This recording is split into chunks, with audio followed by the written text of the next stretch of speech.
Hallelujah. यह व्याख्यान 6 का समय है। इसका शीर्षक है इसे एक घटना के रूप में समझे। हमने 5 व्याख्यान सुने हैं। पहला व्याख्यान था अगुवा और सदस्य। दूसरा व्याख्यान था बाइबल किस तरह की पुस्तक है। तीसरा था दाएं मस्तिष्क और बाएं मस्तिष्क। चौथा था दाएं मस्तिष्क के उपयोग के बाइबल उदाहरण। पांचवा था मूल कहानी पर लौटना। आज है इसे एक घटना के रूप में समझे। घटना, हम इसे एक घटना के रूप में क्यों समझते हैं? इसे समझने के लिए हमें यह पता लगाना होगा कि इसे एक घटना के रूप में समझने का क्या अर्थ है। घटना और कहानी के अर्थ समान है, लेकिन इसे इस तरह से समझने की कोशिश करें। कुछ घटना घटी।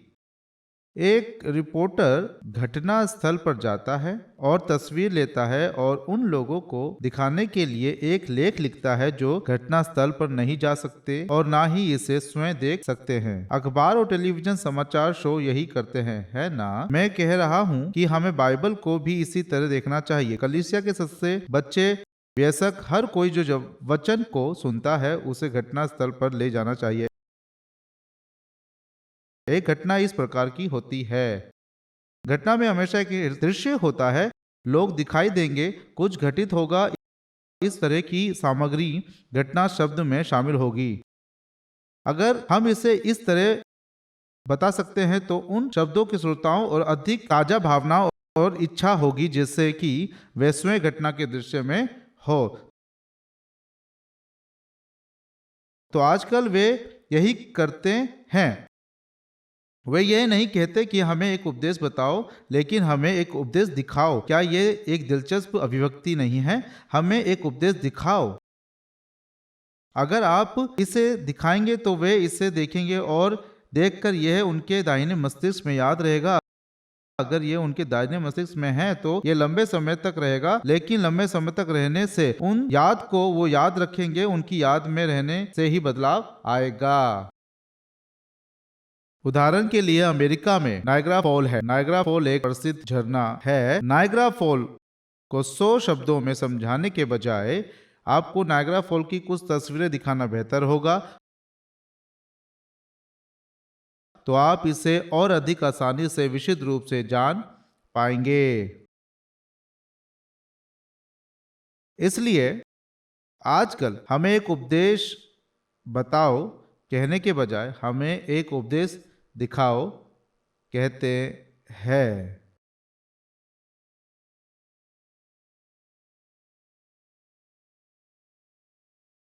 फिर हम वचन को एक घटना के रूप में कैसे दिखा सकते हैं? हम उन्हें समझने में कैसे मदद कर सकते हैं? फिर से वचन को एक घटना के रूप में देखें।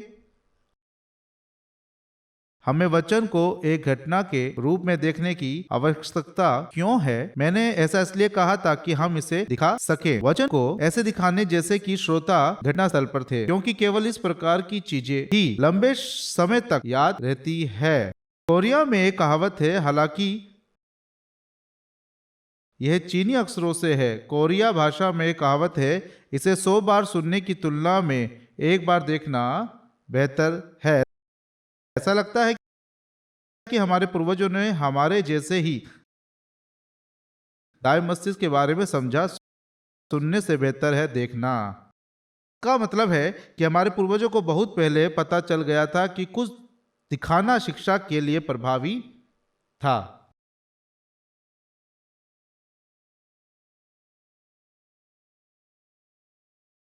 बाइबल को एक घटना के रूप में देखने के लिए सबसे पहले हमें बाइबल की एक कहानी से शुरुआत करनी चाहिए। बाइबल की एक कहानी, जिसका अर्थ है कि चाहे हम किसी भी बाइबल के पाठ को देखें, यह माना जाता है कि पाठ में एक घटना है।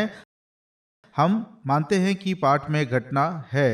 इसलिए जब हम बाइबल देखते हैं तो हम हमेशा ऐसे प्रश्न पूछते हैं, जैसे अब यहाँ कौन दिखाई देता है, यह कब था, अब क्या हो रहा है, आदि। क्योंकि यह एक घटना है, हमें ध्यान से सोचना चाहिए, कल्पना करनी चाहिए, जांच करनी चाहिए और उन सभी कारकों को देखना चाहिए। दूसरा, हमें बाइबल को 3 पैमानों में देखना चाहिए। तीनों पैमानों में देखना एक पैमाने में देखने की विपरीत है। इसका अर्थ है विभिन्न कोणों से देखना। इसे उल्टा देखें और इसे साइड से देखें। इस तरह सभी विभिन्न कोणों से देखें, यानी इसे 3 पैमानों में देखें। उदाहरण के लिए, यदि प्रभु ने पौलुस से कहा डरो मत, और यदि हम एक पैमाने से बाइबल अध्ययन करें तो प्रश्न ये होगा कि प्रभु ने पौलुस से क्या कहा। और यदि किसी व्यक्ति ने उत्तर दिया, उसने कहा डरो मत, तो यह एक पैमाने वाला बाइबल अध्ययन है। परंतु यदि हम इसे 3 पैमाने वाले रूप से देखें तो हम यह प्रश्न पूछेंगे, पौलुस क्यों डर रहा था? पौलुस किस कारण से डर गया? इसके अलावा इसका क्या मतलब है कि पौलुस डर गया था? जिस शब्द से पौलुस डरता था, आज इसका मुझसे क्या संबंध है? हम इसके बारे में क्या सोचते हैं?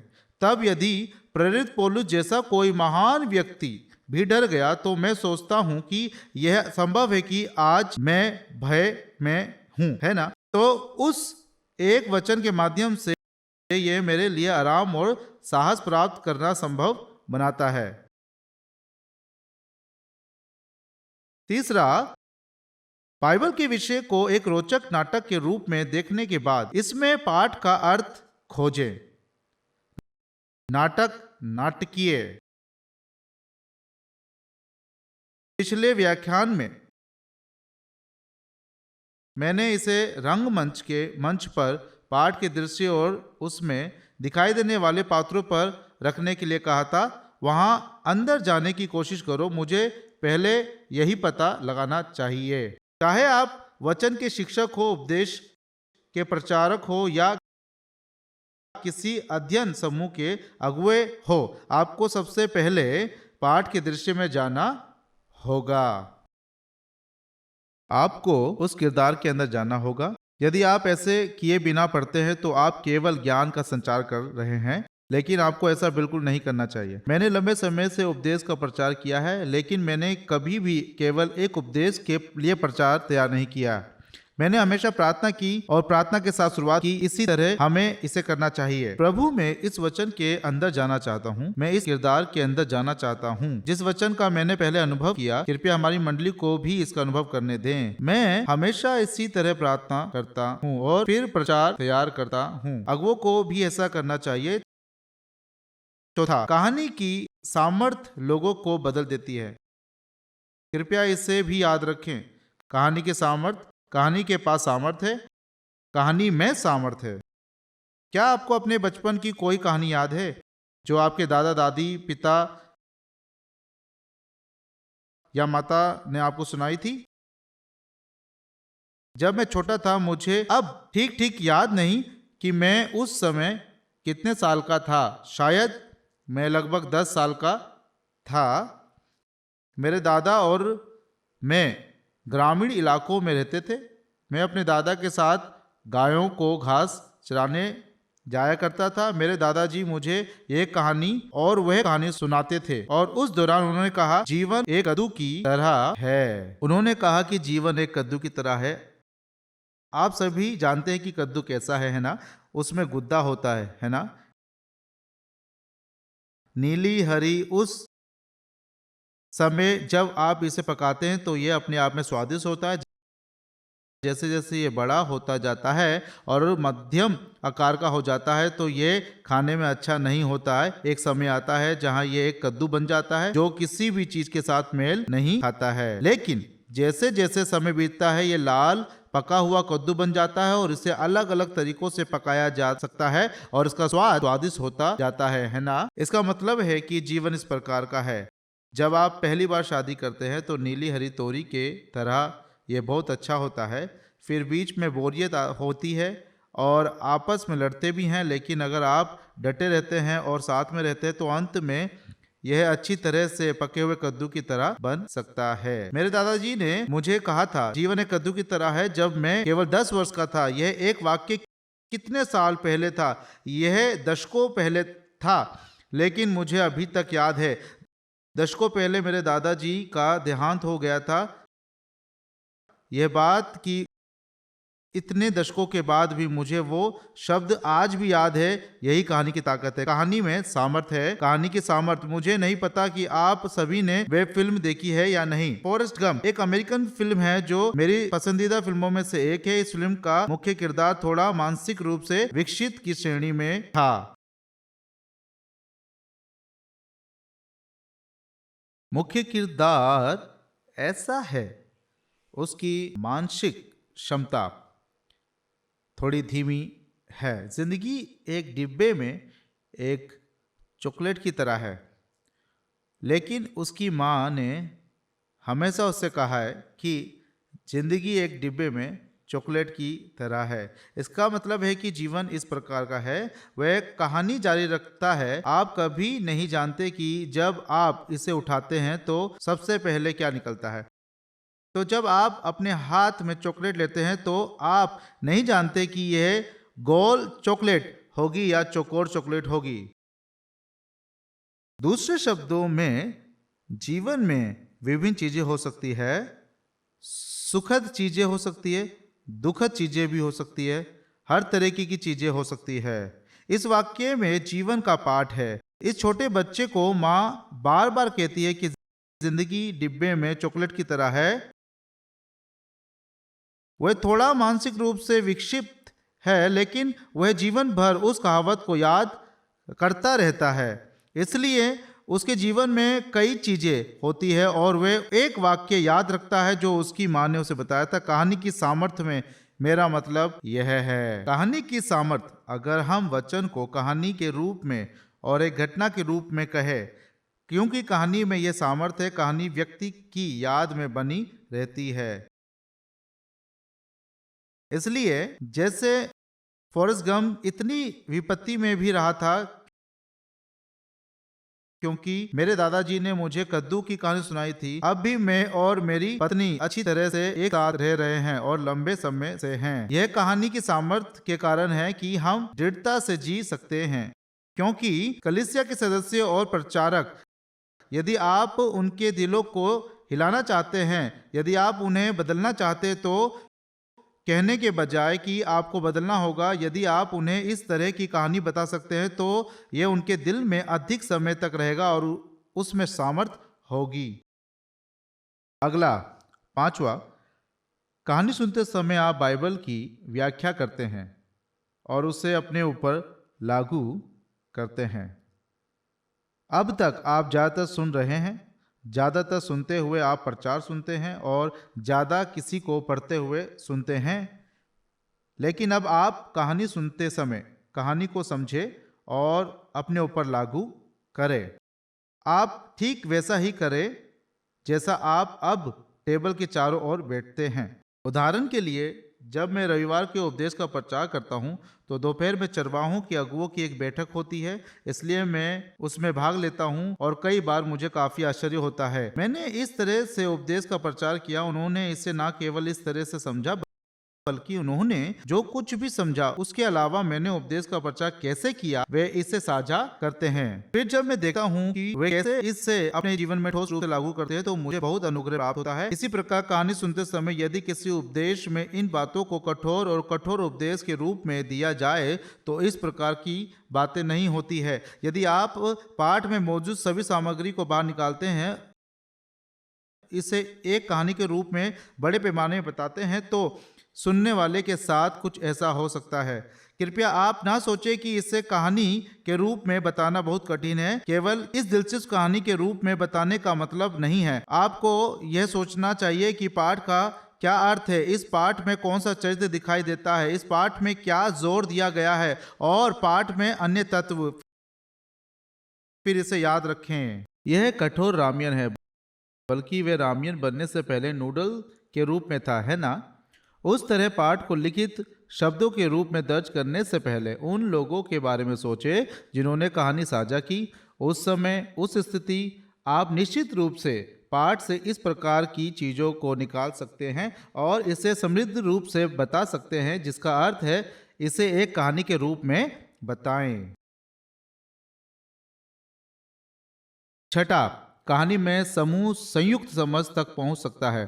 समूह की संयुक्त समझ एक दूसरे के साथ साझा करते समय मैं बोलता हूं या मैं सुनता हूं कि दूसरा व्यक्ति क्या बोलता है, इसके बजाय कि मुझे पाठ से क्या मिल सकता है, समूह के प्रत्येक व्यक्ति को बहुत लाभ मिल सकता है। ये ऐसी चीजें हैं जिनके हम किसी उपदेश या बाइबल अध्ययन से उम्मीद नहीं कर सकते हैं, जो केवल कठोर ज्ञान देता है। सातवां, श्रोताओं को समूह में महसूस करने और खुद तय करने की अनुमति देता है कि कैसे जीना है। उपदेश या बाइबल शिक्षक के लिए यह आवश्यक नहीं है कि वे उन्हें अपनी ओर से कहे आपको ऐसे ही जीना है। सुनने वाले खुद महसूस करेंगे कि वे कैसे रहेंगे, इसलिए वे कहेंगे मुझे ऐसे ही जीना चाहिए। ऐसा निर्णय लेना बहुत बड़ा लाभ है। आठवां, पूरे व्यक्ति पर जोर देता है, भावनाओं को महत्व देता है और मन के बजाय कार्यों को महत्व देता है। पूरा व्यक्ति वाक्यांश संपूर्ण व्यक्ति एक ऐसा वाक्यांश है जो हमारे अंदर की बौद्धिक भावना और इच्छा पर जोर देता है। बौद्धिक भावना, इच्छा, बौद्धिक भावना, इच्छा। यह अध्ययन जो हम अभी कर रहे हैं, इस अध्ययन की सामग्री, दूसरे शब्दों में आप एक मेज के चारों ओर बैठकर जो अध्ययन कर रहे हैं, वह एक ऐसा अध्ययन है जो आपकी बौद्धिक भावना और इच्छा सभी को प्रेरित करता है। अब तक हमने जो पढ़ा है उसका झुकाव ज्यादातर बुद्धि की ओर ही हुआ है,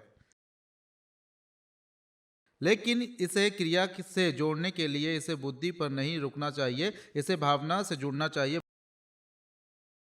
भावना अंत में आपकी इच्छा से कुछ निर्णय लेती है जो कहती है अब मैं भी वह करूंगी और तभी परिवर्तन होगा। नौवा, यह अध्ययन हमेशा प्रत्येक प्रतिभागी को यह सोचने पर मजबूर करता है कि वह कौन है। आप सभी टेबल के चारों ओर बैठे हैं और अध्ययन कर रहे हैं। जैसा कि आप पढ़ रहे हैं, आप पाठ में चरित्र के अंदर जाएंगे। अगर यह जकई है तो आप इसके चरित्र के अंदर जाएंगे। आप उस चरित्र के लिए खुद को स्थानापन्न करने का प्रयास करेंगे। यह अध्ययन केवल निष्क्रिय सुनना नहीं है, आप वास्तव में उस चरित्र के अंदर जाते हैं और उस व्यक्ति जैसे बनने की कोशिश करते हैं। यदि आप इस तरह नहीं पढ़ते हैं, यदि आप केवल सुनते हैं, तो आप हमेशा अपने आप को छिपाते हैं, आप अपने आप को प्रकट नहीं करते। लेकिन इस अध्ययन में आप खुद को छिपा नहीं सकते। जब हम 4 लोगों या 10 लोगों या कुछ लोगों के साथ अध्ययन और बातचीत करते हैं, तो आप खुद को प्रकट करने में मदद नहीं कर सकते। आपका होना या अभी क्या सोच रहे हैं, आप किस तरह झुक रहे हैं आदि सब आमने सामने है। यह अच्छी बात है कि यह सब आमने सामने आता है। यह सब सामने आना चाहिए ताकि आप सर्जरी करवा सके, है ना। जिस मरीज को सर्जरी की जरूरत है वह खुद को प्रकट नहीं करेगा तो सर्जरी कैसे करवा सकता है। 10वां, यह अध्ययन समूह चिकित्सा को संभव बनाता है। यह समूह चिकित्सा क्या है? ये केवल आप ही नहीं है जो ठीक हो जाते हैं। इस एक पाठ में प्रत्येक भागीदारी एक दूसरे के लिए चिकित्सक और रोगी बन जाता है और सभी एक समुदाय के रूप में एक साथ ठीक हो जाते हैं। एक समुदाय के रूप में उपचार प्राप्त करने में बड़ी शक्ति होती है। स्वयं उपचार प्राप्त करना भी स्वास्थ्य और वास्तव में अच्छा है, लेकिन जब 2 या 2 से अधिक लोग इकट्ठे होते हैं तो समूह चिकित्सा करते हैं, तो अक्सर यह बहुत प्रभावशाली हो सकता है। 11वां, यीशु ने जिस विधि का प्रयोग किया वह यह विधि थी। अब तक हमने जो अध्ययन किया है उसकी विषय वस्तु परिवर्तन लाना है। इसे कहानी के रूप में बताना अच्छा है। हमने अब तक इसका अध्ययन किया, लेकिन यीशु ही इसका आधार है। यीशु के बोलने के बाद कानूनी तौर पर अपने श्रोताओं को बताने के बजाय क्या करना है, उसने उन्हें सोचने पर मजबूर कर दिया। सोचते सोचते उसने उन्हें वापस भेज दिया। उदाहरण के लिए कृपया लूका अध्याय 15 खोलिए। लूका अध्याय 15 में यीशु 3 कहानियां सुनाता है। यह लूका अध्याय 15 में है। इन कहानियों के बीच वह जो आखिरी कहानी सुनाता है वह प्रसिद्ध है, उड़ाऊ पुत्र के लौटने के बारे में।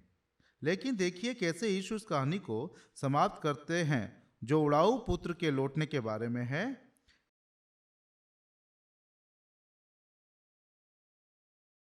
यह हमें एक बहुत ही महत्वपूर्ण शिक्षा देता है। अंतिम वचन 32 है। वचन 32 यह कहता है, यीशु पिता के वचन कह रहे हैं, परंतु अब आनंद करना और मगन होना चाहिए, क्योंकि ये तेरा भाई मर गया था लेकिन जी गया है, खो गया था लेकिन अब मिल गया है। जब यीशु ये अंतिम शब्द कहते हैं तो श्रोताओं के हृदय में किसकी छवि रह जाती है? यह किसका और किस तरह का रूप छोड़ता है? यह पिता का रूप छोड़ देता है। पिता का कैसा रूप? इसमें पिता को जश्न मनाते और आनंदित होते हुए दिखाया गया है। पिता ने अपने खोए हुए दूसरे बेटे को वापस आते देखा और बहुत खुश और हर्षित था। इसका मतलब है कि उसने अपनी उस छवि को आनंदित छोड़ दिया। ये कहने के बजाय कि उन्हें क्या बनना चाहिए, हमारे प्रभु ने एक छवि छोड़ी, एक तस्वीर। जिस तरह से पिता अपने श्रोताओं के दिल में है, यह हमारे प्रभु की विधि थी। फिर वह व्यक्ति जिसने उन शब्दों को सुना, जब वह घर लौटता है और हर दिन अपना जीवन जीता है, तो हमेशा अपने दाएं मस्तिष्क में रहता है। पिता के चेहरे पर पिता की छवि, पिता जो उसके बच्चे लौटने पर बहुत खुश और आनंद है, केवल यह बनी रहती है। यह प्रभु का प्रचार करने का तरीका है। प्रभु का शिक्षण का तरीका एक तस्वीर छोड़ने के साथ समाप्त हो रहा है। इसका मतलब यह है कि बाइबल के वचन इस तरह समाप्त हो जाते हैं। फिर वह अध्याय 16 में जाता है। इसके परिणाम के बजाय यह वही है जो आपको करना चाहिए, केवल एक तस्वीर छोड़कर एक और अधिक प्रभावशाली परिमाण है और इसे अपने जीवन में लागू करने का एक बेहतर तरीका है। इस तरह प्रभु का उदाहरण निर्धारित किया जाता है। अब हम फिर से अभ्यास अध्ययन करेंगे। पिछली बार की तरह हम फिर से एक अभ्यास अध्ययन करेंगे। एक व्यक्ति को अगुवा बनाएंगे। एक अगुवा चुने और बाइबल पाठ पढ़ने के लिए किसी एक व्यक्ति को भी चुने ताकि पाठ पढ़े। और आप आज लूका अध्याय 19 पद 1 से 10 में पढ़ेंगे, जिसका शीर्षक जक्कई है। मुझे उम्मीद है कि आप आज हमारे द्वारा अध्ययन किए गए सिद्धांतों को याद करेंगे और हर कोई भाग लेगा। मुझे पता है कि एक नए अगुवे का चयन किया गया था। कृपया 40 मिनट की समय सीमा है। 40 मिनट के बाद मैं पूरे अध्याय और समापन प्रार्थना के साथ समाप्त करूंगा। एक अच्छा समय आप अध्ययन करें।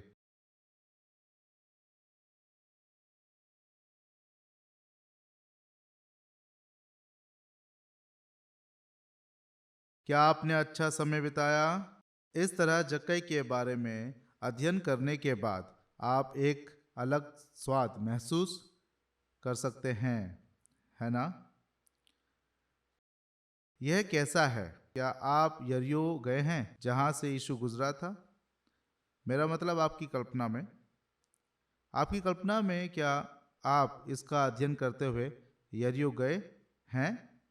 तब आप भी उस वृक्ष पर चढ़ गए जिस पर जक्कई बैठा था, है ना?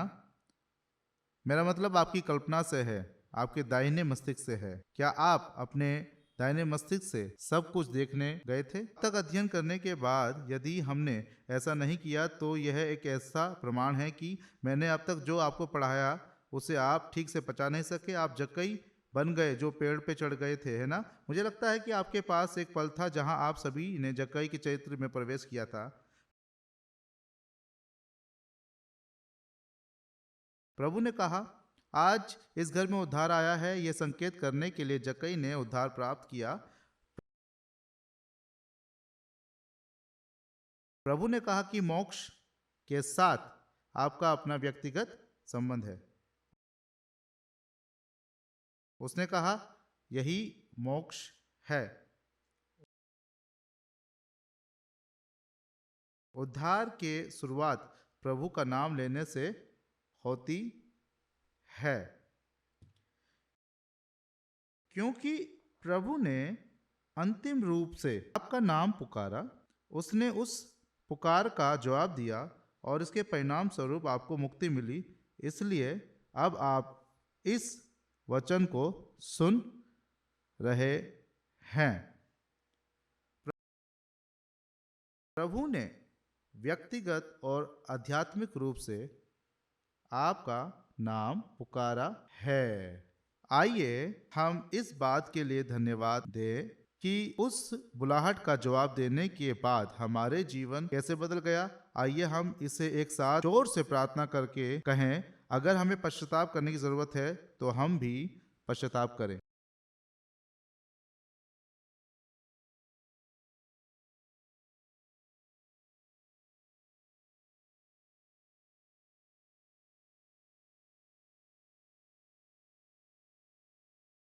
मैं प्रार्थना करूंगा। हमारे अच्छे पिता परमेश्वर, धन्यवाद कि आज हमने बहुमूल्य वचन का अनुभव किया, क्योंकि आपने आत्मिक रूप से मेरा नाम भी पुकारा। मुझे विश्वास है कि मेरा प्राण और आत्मा आपसे मिल गया है प्रभु, और इसलिए मैं आपको धन्यवाद देता हूँ। आपने मुझे अपने निज तरीके से बुलाया ताकि मैं आपके साथ अनंत संगति रख सकूं। अब से मैं हमेशा आपके साथ अपने रिश्ते को महत्व दूंगा, हमेशा आपके साथ बात करता रहूंगा, और मैंने एक ऐसे जीवन जीने का फैसला लिया है जो भरपूर फल देता है। कृपया हमारे उन मित्रों पर भी कृपा करें जो आज इकट्ठे हुए हैं और अध्ययन कर चुके हैं, ताकि वे हमेशा आपकी आवाज़ सुने जो उन्हें अभी भी बहुत बुलाती है, और वे आपकी आवाज़ पर संवेदनशील प्रतिक्रिया करें ताकि उनका जीवन बदल जाए। यीशु के नाम में मैं दिल से प्रार्थना करता हूँ, आमीन। मैं आपको अगली बार मिलूँगा।